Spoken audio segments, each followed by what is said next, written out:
Welcome to a short reflection by Sebastian Mahfoud on Canto 14 of Dante's Inferno. Before leaving the Wood of the Suicides, Dante shows compassion to the unnamed Florentine suicide by physically restoring its leaves and branches to it. An impulse of pity he has articulated before in his journey, but the first on which he has physically acted.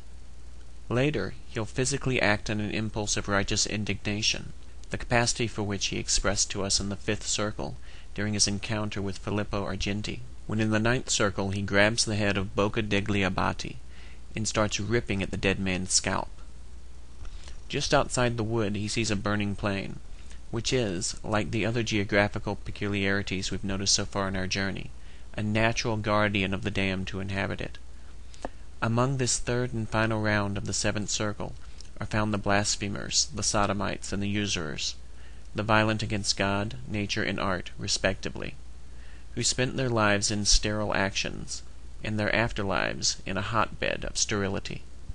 Dante's first encounter is with Capaneus, one of the seven who stood against Thebes, and who, like the other blasphemers, hurled barbs at God, and now lies supine on the sands, as those barbs return to him in the form of burning flakes.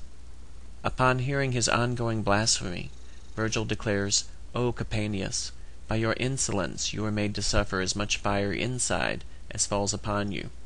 Only your own rage could be a fit torment for your sullen pride."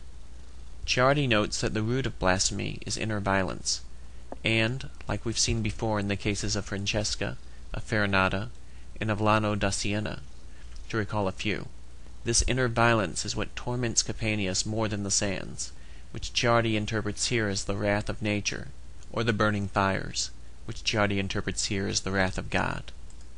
Just as Dante described Dame Fortune in the seventh canto, here he describes the second, purely allegorical character in the person of the Old Man of Crete, the primary source of all hell's rivers, which wash out of a large fissure like tears of woe. We'll discover at the top of Mount Purgatory one additional source that Virgil mentions here, the river Lethe, which washes down all memory of sin directly into the frozen lake of Cocytus that encases Satan at the bottom of the pit.